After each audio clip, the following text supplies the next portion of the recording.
Hi, I'm Brennen with Weedex Lawn Care. Today I'm here at Richardson Saw and Lawnmower to discuss a very important topic that can save you a lot of time and aggravation during the mowing season: annual lawnmower maintenance.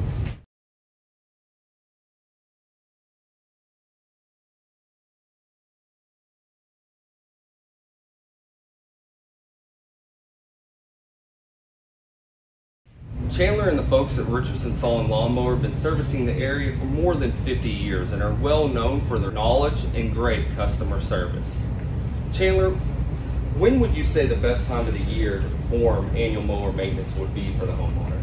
Brennan, we like to recommend for the average residential user doing their maintenance between the fall and springtime. There's a couple of reasons we like that time frame. Number one, down here, we're not going to be using our mowers quite as much during those seasons, so you're not in a major rush to get it done. Another reason is it's also a great time to winterize your mower for when you're going to set it up for the next 3 or 4 months until the grass starts in the spring.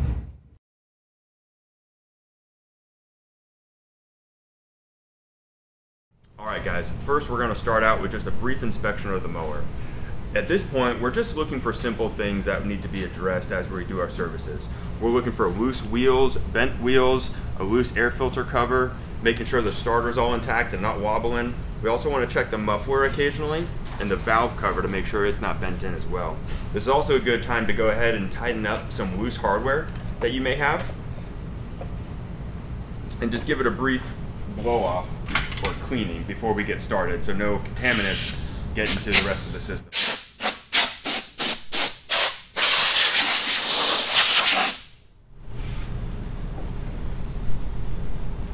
Okay, so typically, first thing we do is we're going to take a look at the air filter.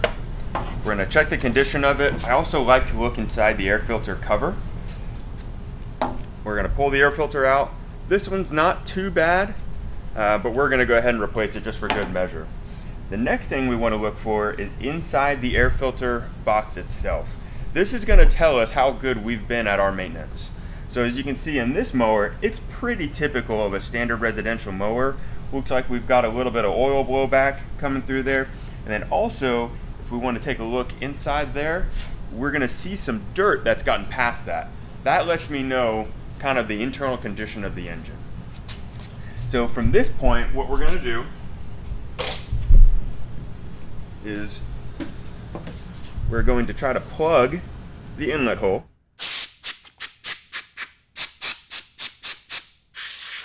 And blow it out as much as possible.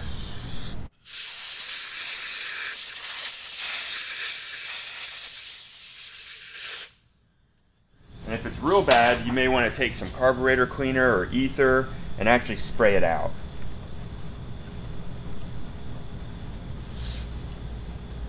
Then we're going to take our new filter. We always recommend OEM parts. Whatever the engine brand is, make sure you go back with OEM parts. We've seen a lot of customers throughout the year try to save $1 or $2 on aftermarket, and they just don't typically seem to perform quite as well. And we're going to do the same thing. We're going to blow out the inside of this cover.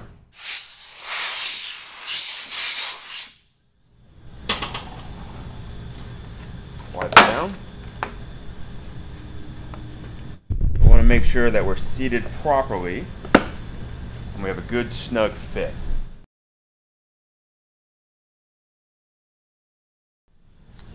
The next thing we're going to address is the fuel. Most mowers, if they're modern, they're going to have a fuel shutoff right on the side where the gas tank comes to the air filter, and past that's the carburetor. We're going to shut that off. Typically what we'll do at this point is we'll pull one of the lines off and we'll let all the fuel drain out of the mower. That's also very good for winterization purposes.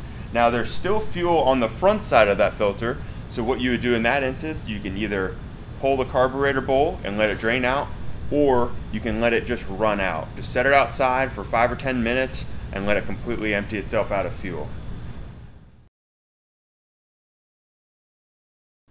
Alright, from this point, we're going to change the spark plug. This may not be necessary every single time you do a maintenance, but this will also tell us some of the condition on how the engine's been running.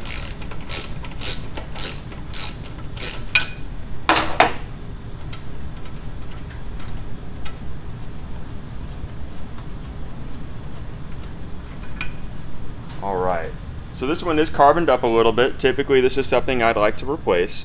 That tells us that it's using a little bit too much fuel, or it's not running hot enough to burn off that excess fuel. This is an NGK BPR 5ES. Usually any auto parts store or lawnmower shop will have that in stock. We tried to go back with what the OEM calls for it, in which case it's the exact same spark plug. And I like to hand thread them before using a wrench. You don't want to tighten it up too much. And another thing to note is most spark plugs these days are going to be pre-gapped. So I usually give it a good quarter turn snug.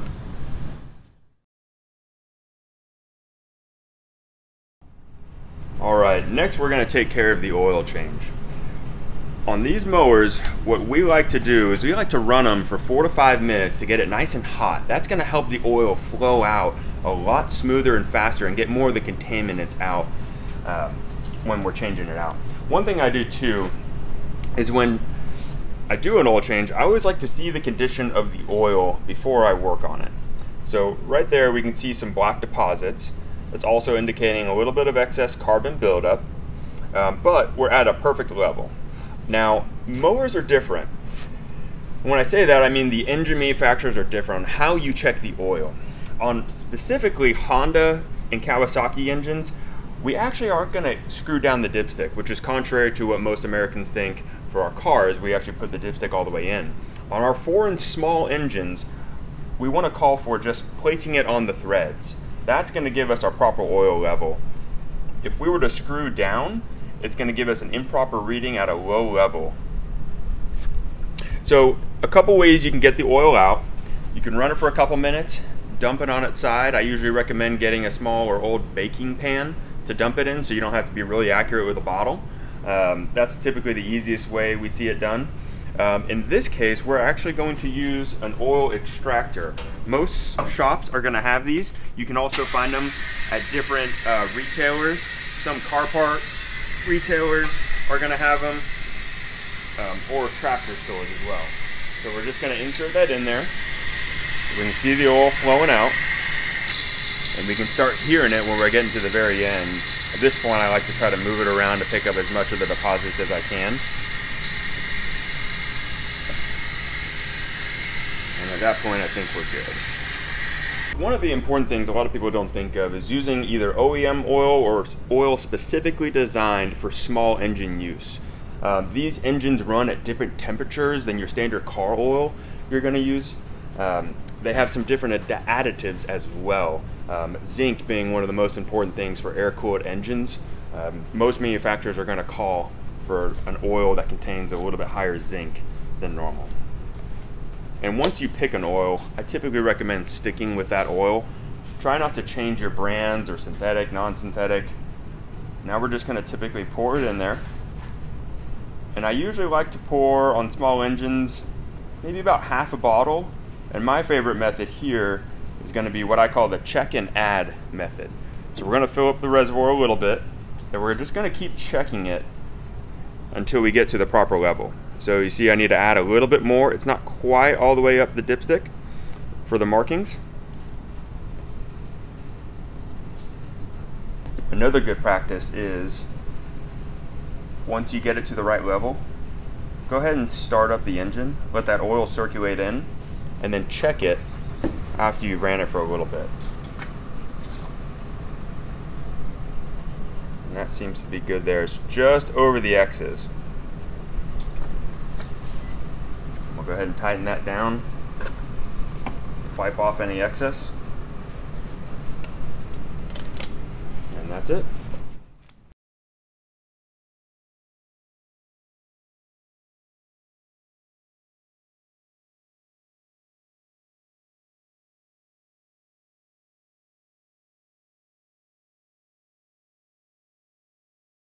Alright, the next thing we like to do here is we like to do a light lubrication of all the moving components on the mower. First one I always go to are going to be any cables you have, whether it's a on-off or a brake cable as we call it, or a transmission cable usually hooked to a bottom bail. This mower doesn't have it, but if it did, we'd lubricate every cable possible. And so to do that, I like to use 3-in-1 or a penetrating oil, and we're just going to lightly spray in where the cable fits into its jacket.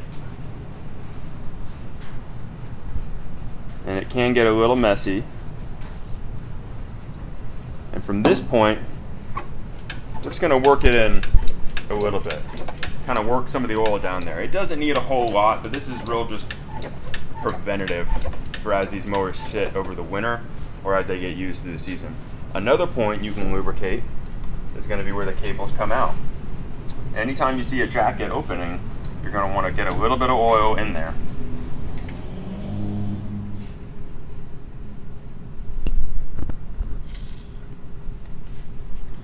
It's okay, we'll clean that up later. Some other areas you can lubricate are going to be the wheels. If you have some bearings, I highly recommend lubricating the wheels. The height adjusters, which are going to be over here. This is where the axle pivots,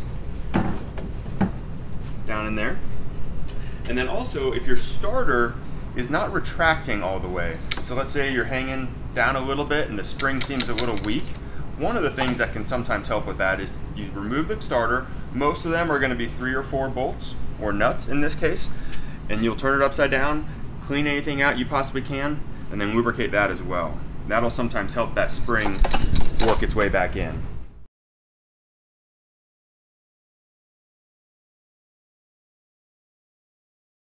All right, the next step, we want to address the blade. Now, to get to the blade, we want to do a couple steps before we turn the mower over. We want to make sure our spark plug is still disconnected, so there's no way the mower can accidentally turn on when we're spinning the blade off. We also want to make sure every time you tilt the mower, there's only one safe way to tilt it, and that's going to be towards the oil dipstick and or away from the air filter. You always want the air filter to face up. All right, I'm going to turn it over. In most mowers, you can just prop up with the handlebar. And we're going to take our blade. Here we use light impacts to take the blades off and put them back on. And we're going to hold the blade gently. Just unscrew it.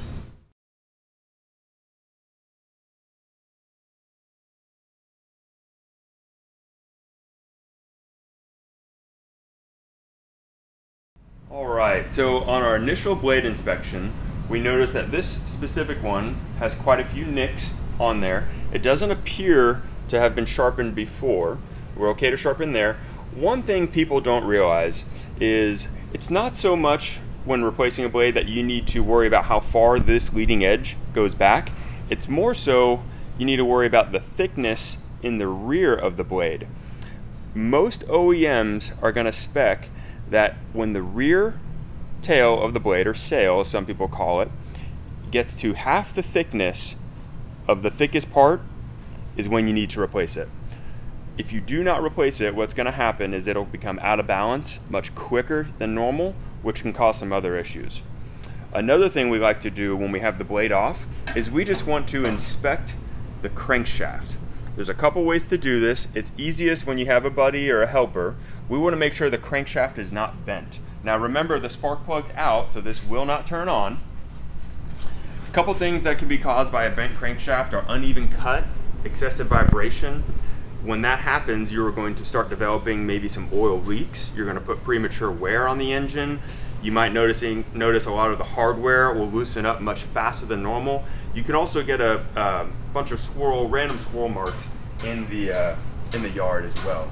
So if we take a look at this crank, we'll be able to notice if it's wallering out or spinning in an uneven motion. I typically try to focus on the center bolt hole.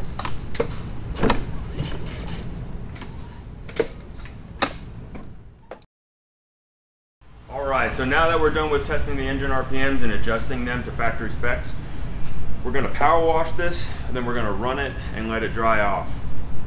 A couple things you want to do if you are going to winterize it is, as I mentioned earlier, let it run out completely full of fuel, or you can go the route of draining the fuel or using a product such as True Fuel or non-ethanol. Well, Chandler, we appreciate you taking us through all the intricacies and the nuances of, annual lawnmower maintenance. A lot of these things you can do yourself at home. But as you've seen in today's video or his instruction, that there's a lot of these, annual lawnmower maintenance, segments that, you might want to use a professional shop like the one here at Richardson Saw and Lawnmower, just because of having the right tools or the right equipment to be able to, make some of these adjustments or, just maintenance repairs in general. If any of these tips interest you, make sure to like and subscribe to our YouTube channel, and we'll have more videos coming at you soon.